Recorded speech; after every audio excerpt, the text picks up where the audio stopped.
Ibrahim Saidi, ni mwenyekiti wa mtaa wa Mtakuja. Mimi ni jirani wa mtaa huu. Kitu nilichokiona mimi hapa wakati tumekuja kwenye mazishi ya ndugu yetu hapa, ilitokea sitofahamu. Kuna mtu mmoja alikwenda huko kwenda kuvuta kama sigara. Baada ya kwenda kule akarudi, anasema jamani, nimeona kuna mtu kama amekufa. Ikabidi watu tutoke twende mpaka eneo la tukio, tukakuta kweli mtu karazwa juu ya kaburi. Na kweli katika kuangalia kuna baadhi ya watu walikuwa hawajamtambua vizuri, lakini kuna mtu mmoja ni mtoto wa mheshimiwa diwani aliyepita. Kaja akamuona akasema, huyu mbona mimi namfahamu. Huyu anaitwa Ngosha. Basi ndio hilo tukio lililotokea. Mwenyekiti, kwenye maeneo haya ya kwenu kwenye kata yako ni matukio tukio la ngapi ili kwa kumbukumbu zako, na una wito gani kwa vijana wanaojitafutia kwa njia hizo haramu? Ni matukio ni mengi sana. Kuna tukio moja, lakini mara nyingi Marolo huwa inaletewa vitu kama hivi. Huwa inaletewa, sio kwamba watu wanauawa hapa. Kwa mfano hata huyu mmejionea, huyu mtu hajauawa hapa. Nadhani hata damu hakuna chochote ambacho unaweza ukathibitisha, hakuna misuguano. Kwa hiyo na huku kwetu huku tumekuwa, kwa sababu ya wingi wa pori, tumekuwa sana tunaokota sana maiti zilizokuwa zimeshakwisha uawa. Ndio wito wangu kwa vijana, mimi ni waombe kabisa, hebu wasifanye matukio kama haya. Kwa kweli hebu watafute kwa njia zile zilizokuwa halali. Wasifanye matukio kama haya. Haya matukio ni mabaya sana. Kwa mfano ukimwangalia huyu mtu alikuwa ni kijana mdogo sana, na umemkuta yani sidhani kama ana miaka hata 30. Kwa kweli mimi niwaombe tu vijana wasifanye haya matukio ya namna hii. Asanteni sana. Huyu bwana marehemu kwa majina anaitwa Hamisi Nchambi almaarufu kama Ngosha kwa jina la mtaani. Kutokana na kabila alilonalo la Kisukuma, kwa hiyo vipelekea watu kwa tunaona kama Ngosha na imezoeleka ikiwa hivyo. Ni bodaboda ambaye tunapaki naye, lakini kiasili kabisa huyu jamaa yeye ni mkazi wa Nzega, ndio kwao. Lakini kwa hapa mjini yeye hana ndugu zaidi ya sisi ambao ni bodaboda wenzake. Tumekuwa tukishirikiana naye kwenye mambo mengi toka alivyotoka kwao mpaka leo hii. Amewahi kupatwa na maradhi ambayo ikasemekana amekufa, lakini haikuwa hivyo. Taarifa zilikuwa sio sahihi.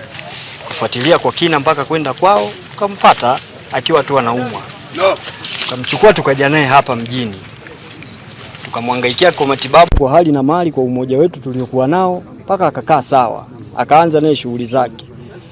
Lakini mwanzo alikuja mjini kufanya kazi hizi za mashambani, kufanya kazi ka daladala baskeli, katoka hapo ka bodaboda wa pikipiki, na hapo alipaka umauti unamkuta hivyo.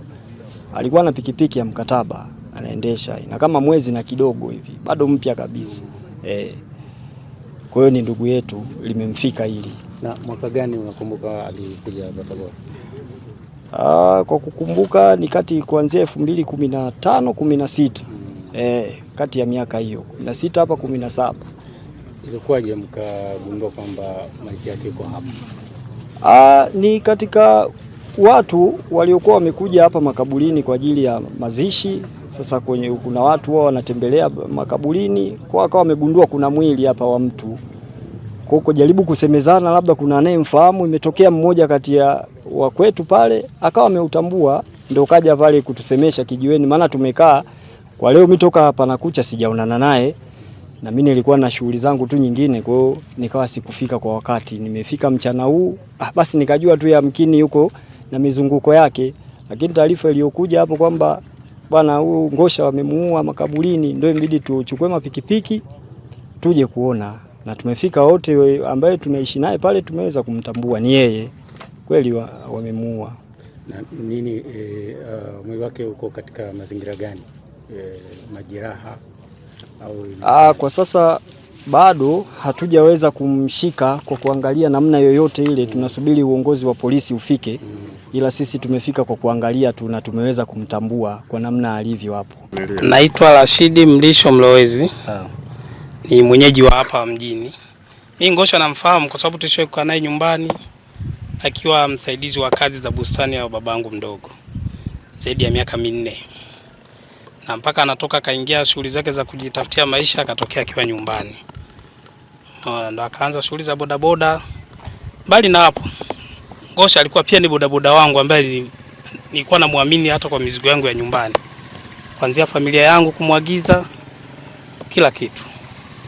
Naona kikweli nimeumia sana. Leo ilikuwaje? Leo sijashuhudia, nimekuta tayari polisi wamebeba ule mwili, lakini nimepigiwa tu simu ya ghafla tu na mama yangu. Kaniambia bwana Ngosha amefariki, ila wamemuua. Ndio nikawa nimetoka moja kwa moja kuja eneo la tukio, nikakuta tayari mwili wamefanyaje, wamepakia. Mara mwisho kuona naye ilikuwa ni lini? Mara ya mwisho kuona naye marehemu ilikuwa ni juzi. Nilimwagiza mizigo ya kibandani kwangu. Ni mtu wa namna gani? Kiukweli sikuwahi kusikia na ugomvi na mtu wala fitina na mtu, na alikuwa ni mwadilifu kwenye kazi yake na ni mwaminifu pia. Hata ungempa milioni ilikuwa inafika. Mwanzo watu wanasema kulikuwa na taarifa za kifo chake mpaka walichanga kumsaidia. Ilitokea nini wakati huo? Aliugua sana kifua. Tena kifua kilimpelekea kwa ajili alikuwa anapenda sana kuendesha pikipiki bila koti. Na tulikuwa tukimuonya mara kwa mara na mpaka kikapelekea akaugua kifua. Na mpaka sasa hivi hali yake kwa kidogo imekaa nafuu, ila alikuwa akitumia hata dawa za kifua. Naona. Ngosha ana familia hapa labda ambayo anaishi nayo, mke na watoto? Familia hapa na mke na mtoto mmoja ambaye wako miogoni, ila wazazi wake wako Nzega.